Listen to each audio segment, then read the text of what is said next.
Eurostock 600 caindo 2,59, e aí eu até tenho uma imagem aqui para mostrar para vocês, ó. O Eurostock, só atualizar aqui para a gente dar uma olhada. Ó. Eurostock caindo 2,60, e se você pegar só o setor bancário no Eurostox, caindo quase 7%, tá? E aí, detalhe, gente, esse banquinho aqui, ó, Credit Suisse, que hoje está despencando 27%, não está naquele índice.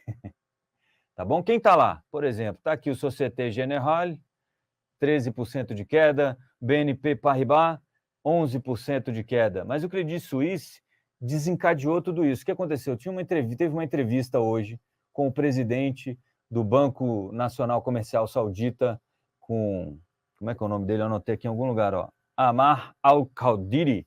Deve ser isso, meu sotaque ainda está meio forte, aí no meu árabe não é tão bom, mas esse senhorzinho falou o seguinte, ao ser perguntado, mas se precisar de liquidez lá no Credit Suisse, eles são o Banco Nacional Saudita, é o maior acionista do Credit Suisse. Se precisar de liquidez lá, vocês vão aportar capital? E ele responde da seguinte forma, não, absolutamente não. E por mais razões do que simplesmente as razões regulatórias e... Como é que é? Regulatórias e estatutárias. Certo? É, momento de tensão agora. Terror e pânico. Ah, é? Então se o Credit Suisse precisar de um dinheirinho para pagar os correntistas, ou o pessoal que tem debenture, os debenture não, né? CDB, qualquer coisa assim, qualquer dívida aí para receber do banco, o maior acionista disse que não vai colocar dinheiro? E por razões outras do que estatutárias e regulatórias? Que razões outras? E aí, meu querido, barata voa, né? É uma confusão, tá todo mundo agora pensando, mas calma aí, esse aqui não é um banco qualquer da Europa. Beleza, que já vinha cambaleando, né, de uns tempos para cá.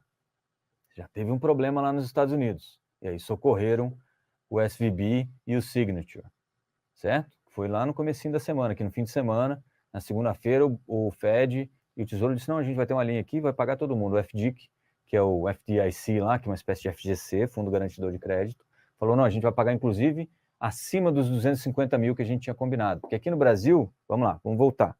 Brasil, o FGC paga 250 mil por conta, né, por CPF, e no máximo 1 milhão, né, se for instituições diferentes.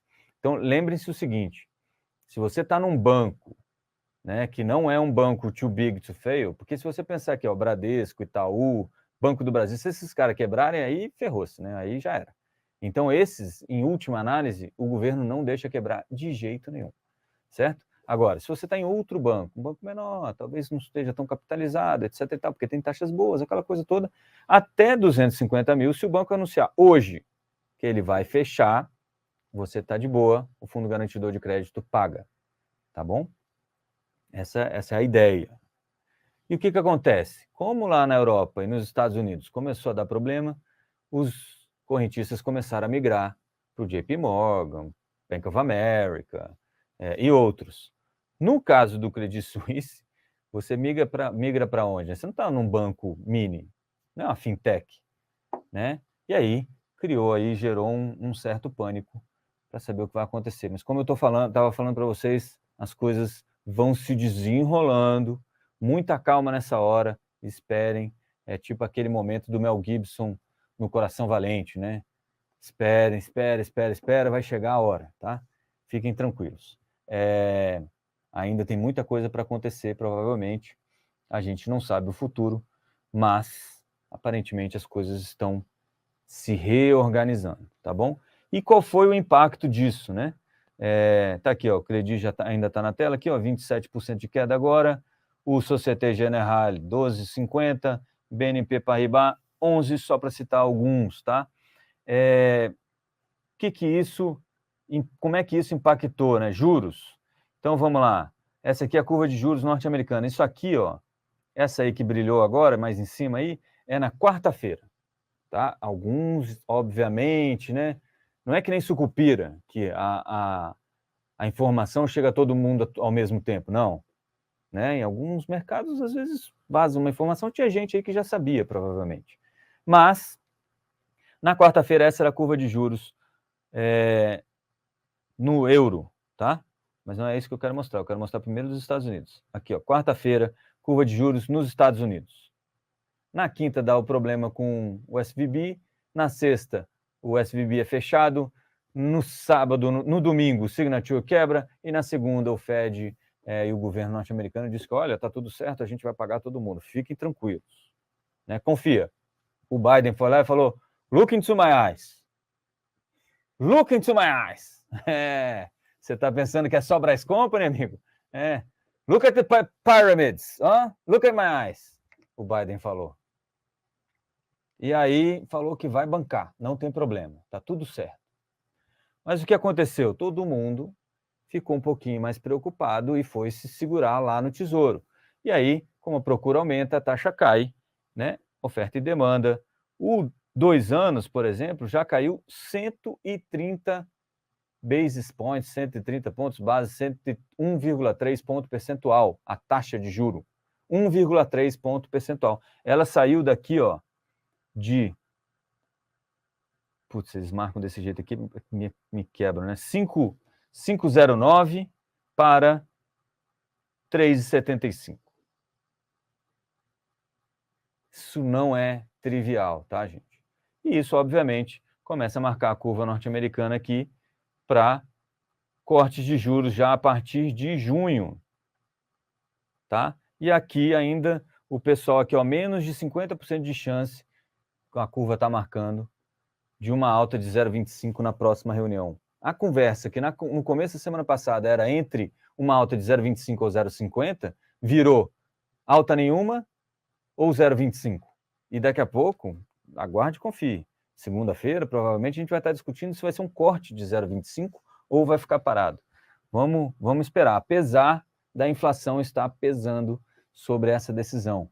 Ontem o CPI veio um pouquinho pior, principalmente aí no núcleo, o que indica que a inflação está bem viva lá ainda. E aí o nosso querido Jay Powell, não adianta ele chegar para o mercado e falar look into my eyes. Want guarantees? Look into my eyes. Não vai rolar. Vai ter que fazer alguma coisa mesmo, mostrar que tem bala na agulha, tá bom? Tá difícil. Ó, já em maio aqui, ó, já tem uma reduçãozinha nos juros, tá? Caso ele aumente aqui em março. Março que é quarta-feira que vem, tá, gente? Só para vocês terem uma ideia. Aqui o 2 anos, ó, só para vocês entenderem o tamanho desse movimento. Olha aqui, ó. Lá no dia 8, quarta-feira, ó, 507, 509, aqui 08, o nosso querido 2 anos, 507, certo? Certinho esse número aqui agora. Na segunda, isso foi na quarta. Na segunda-feira, chegou a 3,97. Gente, nossa senhora, o mundo acabou. Mas aí, na terça-feira, houve um alívio, ele voltou para 4,25. Taxa de juros, tá, gente? É isso que eu estou falando. E agora está em 3,79. 3,80, vai? 3,79, certinho. Pronto, 3,79. Preparem-se, que aí a gente entra naquele quadrante que eu falei para vocês, que é o pior de todos, né? O Pedro Ceres me explicava isso hoje de manhã, que é o pior de todos, aquele quadrante onde você tem Fed easing e credit tightening, tá bom? Então você tem uma política monetária que é expansiva, né? Que como é que a gente fala? Ela é ampliando a base monetária, juros caindo e o crédito minguando, o crédito ficando cada vez mais difícil, tá bom? E isso é um cenário ruim, tá? E aí o que aconteceu? Lá o Fed Terminal Rates, que antes chegou a quase 5,86, aqui quase 5,87, agora em 4,95. E aliás, eu acho que se a gente der uma atualizada aqui, vai estar pior. 4 aí, ó, viu? 4,85, tá? 4,86 é o esperado para a taxa de juros norte-americana, que é mais ou menos onde ela está, viu, gente? Então, o bicho está pegando.